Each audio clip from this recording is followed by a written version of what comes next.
தங்கம் விற்று ஃபாஸ்டா பணம் பெற ஃபாஸ்ட் மணி கோல்ட் 9657 பேசு தமிழா பேசு நேயர்களுக்கு வணக்கம். நாடாளுமன்ற கூட்டத்தொடர் நாடு முழுக்க மிகப்பெரிய அளவுல ஒரு பேசு பொருளாயிட்டு இருக்கு. அதுவும் இந்த நீட் தேர்வு வினாத்தாள் கசிவதற்கு பிறகாகவும் சரி, ஜந்தர் மந்தர்ல நடந்த போராட்டத்திற்கு பிறகாக இந்த பாராளுமன்ற கூட்டத்தொடர் அப்படிங்கிறது நாடு முழுக்க ரொம்ப உன்னிப்பாக கவனிக்கப்பட வேண்டிய ஒரு விஷயமா இருந்துட்டு இருக்கு. ஆனால் இங்க எதிர்க்கட்சி தலைவராக இருக்கக்கூடிய திரு ராகுல் காந்தி அவர்கள் ஒரு கேலிக்கூத்தான விஷயத்தை செஞ்சுக்கிட்டு இருக்காரு. இதையெல்லாம் தாண்டி எதற்காக இன்னும் ராகுல் காந்தி பிரதமராக முடியல அப்படிங்கிறதுக்கு நம்ம பாராளுமன்ற கூட்டத்தொடரை பார்த்தாலே தெரியும். அவருடைய அந்த மெச்சூரிட்டி லெவல் அப்படிங்கிறது அவ்வளவுதான், ரொம்ப அருவருக்கத்தக்க வகையில இருக்கு அவருடைய செயல்பாடுகள். அப்படி என்ன பண்ணாரு அப்படிங்கிற குறித்தும், காக்ரோச் ஜனதா பார்ட்டியை பற்றியான அந்த பிம்பம் எப்படி இருக்கு அப்படின்னா, ஒரு நடுநிலைவாதிகள், இவர்கள் மாணவர்களால உருவாக்கப்பட்ட ஒரு அமைப்பு அப்படின்னு தான் நினைச்சுக்கிட்டு இருக்காங்க. ஆனால் அது முழுக்க முழுக்க பொய். இந்த காக்ரோச் ஜனதா பார்ட்டியை முன்னாடி நின்று வழிநடத்தக்கூடிய அபிஜித் திப்கே ஆம் ஆத்மி பார்ட்டியால உருவாக்கப்பட்ட ஒரு நபர், முழுக்க முழுக்க மோடி எதிர்ப்பு அப்படிங்கிறது மட்டுமே முழுமூச்சாக செய்து கொண்டிருந்த ஒரு நபர் அப்படிங்கிறதுக்கு நம்ம பல தகவல்களை இந்த காணொலியில கொடுக்க போறோம். இதற்கெல்லாம் அடுத்தபடியாக தமிழ்நாடு அரசியல் நேற்று முழுக்க ரொம்ப பரபரப்பாக பேசப்பட்டிருந்தது. வழக்குகளையும் செந்தில் பாலாஜி அவர்களையும் பிரிச்சே பார்க்க முடியாது. ஸோ அதே மாதிரி தான் எந்த ஆட்சி வந்தாலும் சரி, செந்தில் பாலாஜி அவர்களுடைய அந்த பெயர் அப்படிங்கிறது உச்சரிக்கப்பட்டுக்கிட்டே இருக்கும். அது பத்திரிகையா இருந்தாலும் சரி, செய்தி ஊடகங்களா இருந்தாலும் சரி, தொடர்ச்சியாக செந்தில் பாலாஜி அவர்கள் பற்றியான அந்த செய்திகள் வராம இருந்த நாட்களே இருக்காது. அதே மாதிரி தான் நேற்று செந்தில் பாலாஜி அவர்கள் தொடர்பான நிறைய இடங்கள்ல டிவிஎஸ்சி சோதனை பண்ணியிருக்காங்க. குறிப்பாக செந்தில் பாலாஜி அவர்களுடைய பெயர் எஃப்ஐஆர்ல சேர்க்கப்பட்டிருக்கு. அது குறித்து இந்த காணொலியில நம்ம தெளிவா பார்க்க போறோம். நீங்க ஒரு கான்டென்ட் கிரியேட்டரா, உங்களோட reels, podcast and content video shoot பண்றதுக்கு ஒரு ஸ்டுடியோ தேடிட்டு இருக்கீங்களா? உங்களுக்காகவே நம்ம சென்னை வேளச்சேரியில ப்ரொஃபஷனல் கேமராவோட அண்ட் ப்ரொஃபஷனல் கேமராமேனோட ஒரு பாட்காஸ்ட் ஸ்டுடியோ இருக்கு. உங்களுக்கு தேவைப்பட்டா உங்க வீடியோஸை எடிட் பண்ணி கொடுக்குற ஃபெசிலிட்டியும் இருக்கு. இன்னும் உங்க ப்ரொஃபைல் ஹேண்ட்லிங்கும் பண்ணி கொடுப்போம். ஸோ இன்னும் எதுக்காக வெயிட் பண்றீங்க? ஸ்கிரீன்ல தெரியுற இந்த நம்பரை கான்டாக்ட் பண்ணி உடனடியாக உங்களுடைய ஸ்லாட்டை புக் பண்ணுங்க. This is the one stop destination for your content creation journey. நாடு முழுக்க பல கலைபரங்கள் நடந்து முடிந்ததற்கு பிறகாக ஒரு பாராளுமன்ற கூட்டத்தொடர் நடந்துகிட்டு இருக்கு. இந்த பாராளுமன்ற கூட்டத்தொடர் அப்படிங்கிறது நாடு முழுக்க ரொம்ப உன்னிப்பாக கவனிக்கப்பட்டுகிட்டு இருக்கக்கூடிய ஒரு விஷயமாக பார்க்கப்படுது. இந்த பாராளுமன்ற கூட்டத்தொடர் நடப்பதற்கு முன்பாகவே எல்லாராலுமே பேசப்பட்டது. ஒரு பக்கம் நாடு முழுக்க இந்த நீட் தேர்வு வினாத்தாள் கசிவிற்கு எதிராக நிறைய போராட்டங்கள், கலைபரங்களே கூட நடந்ததை பார்க்க முடிந்தது. இதை ஒட்டி தான் பாராளுமன்றத்துல ஒரு சட்ட திருத்த மசோதா கொண்டு வர்றாங்க. இந்த சட்ட திருத்த மசோதாவினுடைய சாராம்சம் என்ன அப்படின்னா, வினாத்தாள் கசிவதை தடுப்பதற்காகவும் யாரெல்லாம் வினாத்தாள் கசிவதற்கு சூத்திரதாரியாக செயல்படுறாங்களோ அவர்கள் மீதெல்லாம் வழக்கு, அவர்களுக்கு 10 ஆண்டு சிறை தண்டனை, 10 கோடி ரூபாய் அபராதம். அதற்கப்புறம் பார்த்தோம்னா இந்த வழக்கு அப்படிங்கிறது 3 மாதங்களுக்குள்ள நடத்தி முடிக்கணும். அதற்கு ஏற்ற மாதிரியான ஒரு ஃபாஸ்ட் ட்ராக் கோர்ட் ஒன்று உருவாக்கப்படும். இந்த வழக்கினுடைய சார்ஜ் ஷீட் அப்படிங்கிறது 2 மாதத்துக்குள்ள தாக்கல் செய்யப்படும் அப்படிங்கிற ஒரு அமெண்ட்மெண்ட் தான் நேற்று கொண்டு வரப்பட்டது. ஆனால் இங்க இருக்கக்கூடிய எதிர்க்கட்சிகள் எவ்வளவு ஒரு கேவலமான இழிப்பிறவிகள் அப்படிங்கிறதுக்கு மிகச்சிறந்த எடுத்துக்காட்டு தான் நேற்று நடந்த இந்த பாராளுமன்ற கூட்டத்தொடர். இந்த கூட்டத்தொடரில் அந்த சட்டத்திருத்த மசோதா வருது. அந்த சட்டத்திருத்த மசோதாவுக்கு இவங்க நியாயமாக மாணவர்களுக்கு ஆதரவாக போராடி இருந்தாங்க அப்படின்னா நேற்று இவர்கள் அந்த மசோதாவிற்கு ஆதரவாக வாக்களிச்சிருக்கணும். ஆனால் இவர்கள் செய்யக்கூடிய எல்லாமே முழுக்க முழுக்க அரசியல் சார்ந்த விஷயங்களாக மட்டுமே தான் இருந்ததே தவிர இன்றைக்கு வரைக்கும் மாணவர்கள் நலனை கருத்தில் கொண்டு எந்த ஒரு முடிவுமே இவங்க எடுத்ததே கிடையாது. அதற்கு சாட்சி தான் நேற்று நடந்த அந்த பாராளுமன்ற கூட்டத்தொடரில் சட்ட திருத்த மசோதாக்கு எதிராக வாக்களிச்சது.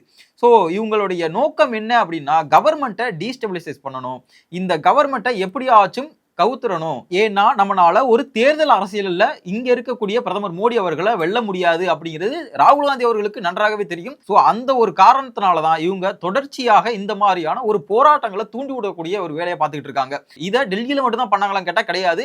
பாஜக ஆளக்கூடிய பெருவாரியான மாநிலங்கள்ல இதை தூண்டி விட்டாங்க. குறிப்பா பீகார், யூபி போன்ற மாநிலங்களை கூட தூண்டிவிடப்பட்டது. ஆனால் அது தொடக்கத்திலே அதை கண்காணிச்சு அவங்க சரி செஞ்சுட்டாங்க. ஆனா பீகார்ல இன்னும் அடுத்த கட்டத்தை நோக்கி போனதை பார்த்தோம். ஸோ இந்த மாதிரி நிறைய மாநிலங்கள்ல, குறிப்பாக பாஜக ஆளக்கூடிய மாநிலங்கள்ல இந்த போராட்டங்களை தூண்டி விட்டாங்க. ஆனால் இவர்கள் மாணவர்களுக்கு ஆதரவாக இவங்க நின்றிருந்தாங்க அப்படின்னா, பாதிக்கப்பட்ட மாணவர்களுக்கு நீதி வேண்டும் அப்படின்னு சொல்லி அவங்க பக்கம் நின்றிருந்தாங்க அப்படின்னா, நேற்று கொண்டு வந்த அந்த சட்ட திருத்த மசோதாக்கு ஆதரவாக வாக்களிச்சிருக்கணும். இவங்க எதிராக வாக்களிச்சாங்க.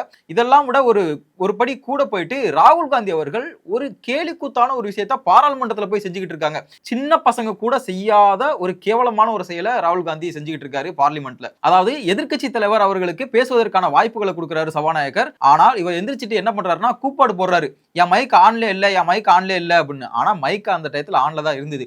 சோ உடனே சபாநாயகர் அவர்கள் குறுக்கிட்டு உங்களுடைய மைக் ஆன்ல தான் இருக்கு அப்படிங்கிறத தெளிவா சொல்றாரு. அது ராகுல் காந்தி அவர்களுக்கு நல்லாவே கேக்குது. கேட்டதற்கு பிறகு என்ன பண்றாரு, ஆஃப் பண்ணிட்டு இல்ல என் மைக் ஆன்ல இல்ல அப்படின்னு ஒரு கேவலமான ஒரு செயலை செஞ்சுக்கிட்டு இருக்காரு. அந்த காணொலியுமே நான் பதிவிடுறேன், பார்த்தா தெரியும். He's not giving me mic. Sir, give mic को. Sir, mic तो दीजिए. माइक तो दीजिए. माइक दीजिए लेकिन बोलेंगे आप. माइक नहीं है. माइक नहीं है सर. माइक तो चालू है. बंद करो.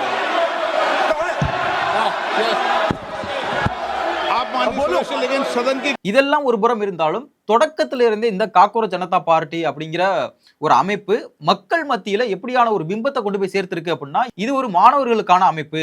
இந்தியாவில் இருக்கக்கூடிய பெருவாரியான மாணவர்களுடைய குமுறல் இந்த சிஸ்டம் சேஞ்ச் அப்படிங்கிற ஒரு விஷயம், அதனுடைய வெளிப்பாடு அப்படிங்கறதுதான் இந்த காக்ரோச் ஜனதா பார்ட்டி அப்படிங்கிறத இங்க இருக்கக்கூடிய பெருவாரியான மக்களுக்கு ஒரு பிம்பத்தை காட்டுறாங்க. ஆனா இது முழுக்க ஒரு பொலிட்டிக்கல் பேக்கப்ல கொண்டு வரப்பட்ட ஒரு அமைப்பு அப்படிங்கிறதுக்கு அபிஜித் திப்கேயே சாட்சியாக நிற்கிறார். ஏன்னா அபிஜித் திப்கே கடந்த காலகட்டங்களில் ஆம் ஆத்மி சார்பு நிலைப்பாடு உடையவர் அப்படிங்கிறத நம்ம நிறைய காணொலிகள்ல குறிப்பிட்டு சொல்லியிருக்கோம். அதை இன்னும் ஒருபடி நிரூபிக்கக்கூடிய வகையில அவருடைய கடந்த கால ட்வீட்களை எடுத்து பார்த்தாலே தெரியும். அந்த ட்வீட்களை நான் ஒவ்வொன்றா வரிசையா பதிவிடுறேன். குறிப்பா ஆபரேஷன் சிந்தூர் நடைபெற்ற காலகட்டங்களில் ஒரு பதிவு போடுறாரு. அது முழுக்க ஒரு வன்மத்தை கக்கக்கூடிய ஒரு விஷயமா தான் இருக்கு. அதுவும் பாரத பிரதமர் நரேந்திர மோடி அவர்களை இழிவுபடுத்தக்கூடிய வகையில இருக்கு அந்த ட்வீட். ஸோ அந்த ட்வீட்டை பார்த்தாலே தெரியும். அடுத்ததாக ஜனவரி 28 2025 காலகட்டங்களில் ஒரு ட்வீட் ஒன்று போட்டிருக்காரு. அந்த ட்வீட்ல ராகுல் காந்தி அவர்களே சாடி பேசியிருக்காரு திரு அபிஜித் திப்கே. அந்த ட்வீட் என்ன அப்படிங்கிறத நான் ரீட் பண்ணா தெரியும். மோடி புட் கெஜ்ரிவால் பிகைன் பார்ஸ் புரோக்கன் என்சிபி, அதாவது நேஷனல் காங்கிரஸ் பார்ட்டி, சரத்பவார் அவர்களுடைய கட்சியை உடைச்சிருக்காங்க, சிவசேனாவையும் உடைச்சிருக்காங்க, டிஎம்கே அதாவது தமிழ்நாட்டில் இருக்கக்கூடிய திராவிட முன்னேற்ற கழகம் அவங்கள ஒரு பக்கம் கார்னர் பண்றாங்க, TMC and SP. Modi harassed all opposition parties except ராகுல் காந்தி. என்ன அவர் கொஸ்டின் பண்ண வர்றாரு அப்படிங்கிறத நான் சொல்றேன். மோடி அவர்கள் எல்லா ஆப்போசிஷன் பார்ட்டியும் ஒரு கார்னர் பண்றாரு, நிறைய நெருக்கடிகளை எல்லா எதிர்கட்சிகளுக்கும் கொடுக்குறாரு. ஆனா ராகுல் காந்தியை மட்டும் தவிர்த்துட்டு ஏன் அப்படிங்கிற ஒரு கேள்வியை முன்வைக்க வர்றாரு அபிஜித் திப்கே. ராகுல் காந்திக்கும் பிரதமர் மோடி அவர்களுக்கும் என்ன மாதிரியான ஒரு உறவு நிலை அப்படிங்கிறத தான் அவர் கேள்வியாக எழுப்புறாரு. இந்த ட்வீட்டுக்கு காரணம் என்ன அப்படிங்கிறதையுமே பார்த்தா தெரியும். ஏன்னா அவருடைய முதலாளி அதாவது அரவிந்த் கெஜ்ரிவால் ஆம் ஆத்மி பார்ட்டியினுடைய தலைவர், அவரை கொஸ்டின் பண்றாரு ராகுல் காந்தி அவர்கள் ஜனவரி 28 ஒரு உள்ளரங்கு கூட்டத்துல.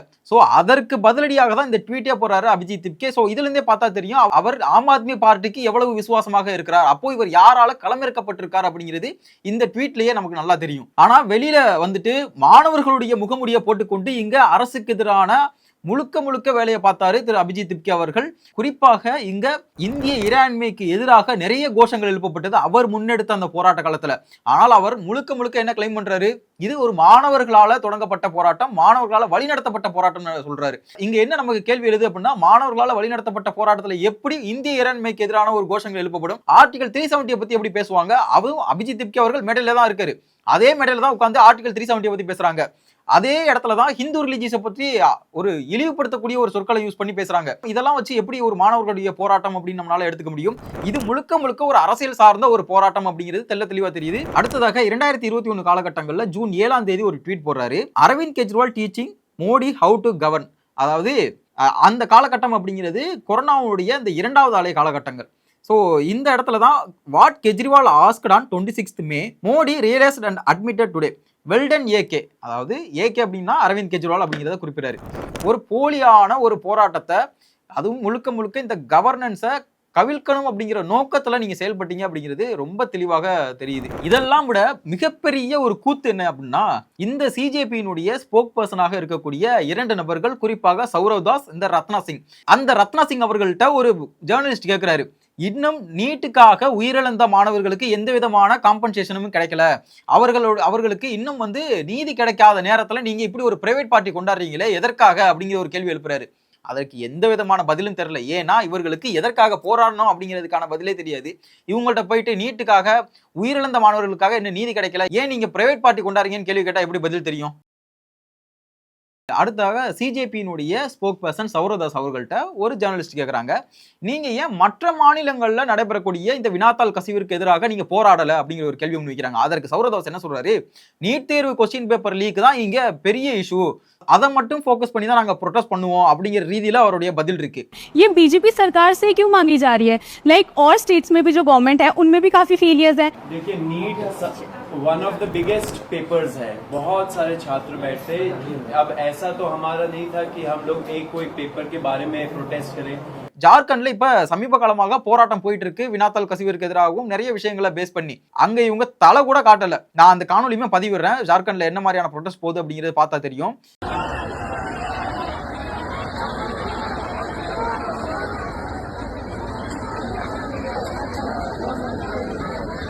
பஞ்சாப்ல ஒரு புறம் இந்த வினாத்தாள் கசிவு அப்படிங்கிறது போயிட்டு இருக்கு.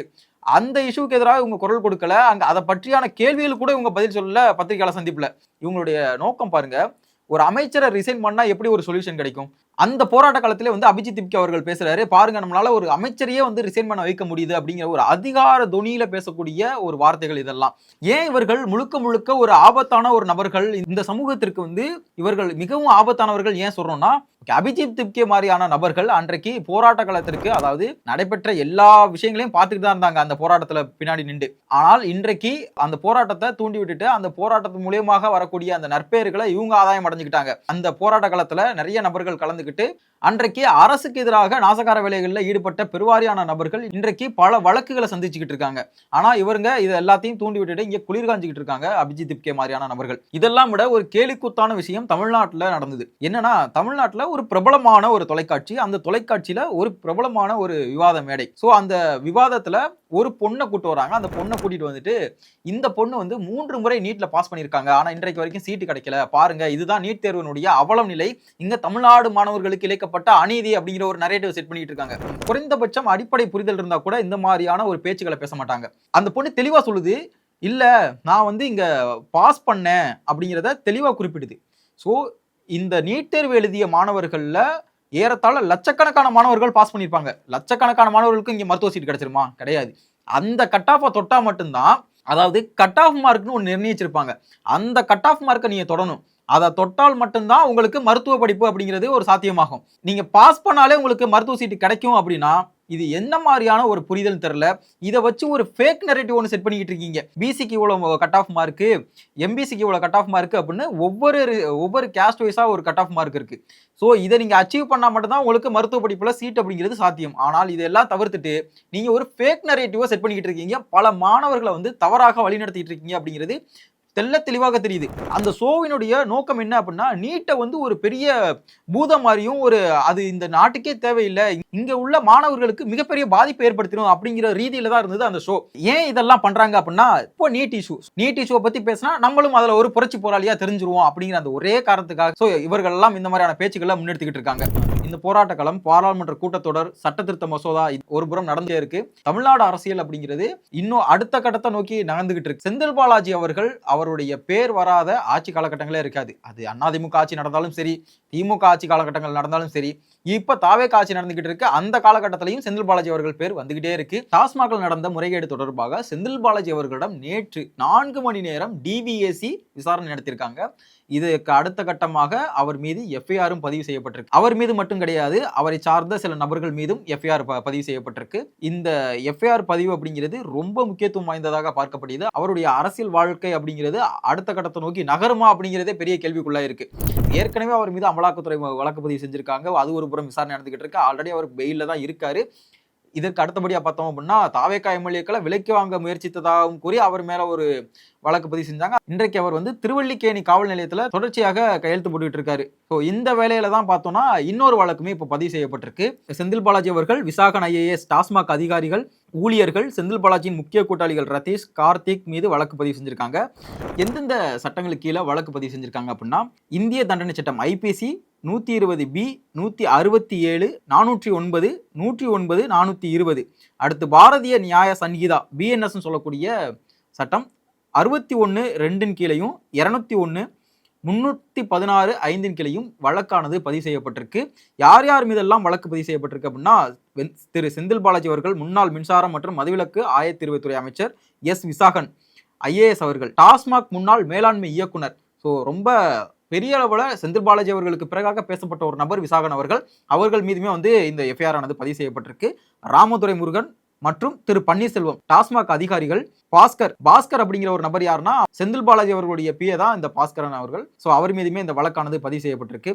ரத்தீஷ் மற்றும் கார்த்திக், இதையெல்லாம் தாண்டி டிஆர் பாலு அவர்களுடைய பையன் ராஜ்குமார் அவர்கள், டிஆர்பி ராஜா கிடையாது, டிஆர்பி ராஜ்குமார், அவருக்கு சொந்தமான ஆலைகளிலுமே நேற்று சோதனை என்பது நடத்தப்பட்டிருக்கு.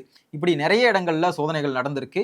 எதற்காக இந்த வழக்கு, எதன் அடிப்படையில் இந்த வழக்கானது பதிவு செய்யப்பட்டிருக்கு, முந்தைய வழக்குகளுடைய தொடர்புடைய இந்த வழக்கா, அமலாக்கத்துறை கவுண்டர் அபிடவிட் வந்து தாக்கல் பண்ணியிருந்தாங்க, அதன் அடிப்படையில் இந்த வழக்கு பதிவு செய்யப்பட்டிருக்கா, எதன் அடிப்படையில் இந்த வழக்கு பதிவு செய்யப்பட்டிருக்கு, யாரெல்லாம் தொடர்புல இருந்தாங்க, யாரெல்லாம் தொடர்பு உடையவர்கள் அப்படிங்கிறத ஒரு விரிவான காணொலியாக அடுத்த பதிவுல பதிவிடுறோம். நன்றி, வணக்கம். உலக தமிழ் சொந்தங்களுக்கு வணக்கம். நான் ராஜவேல் நாகராஜன்.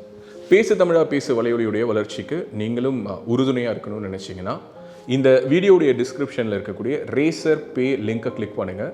அந்த லிங்க்கில் போயிட்டு உங்களுக்கு விருப்பமான தொகையை பேசு தமிழா பேசுவனுடைய வளர்ச்சிக்கு உங்களுடைய பங்களிப்பாக நீங்கள் கொடுக்கலாம். நன்றி, வணக்கம்.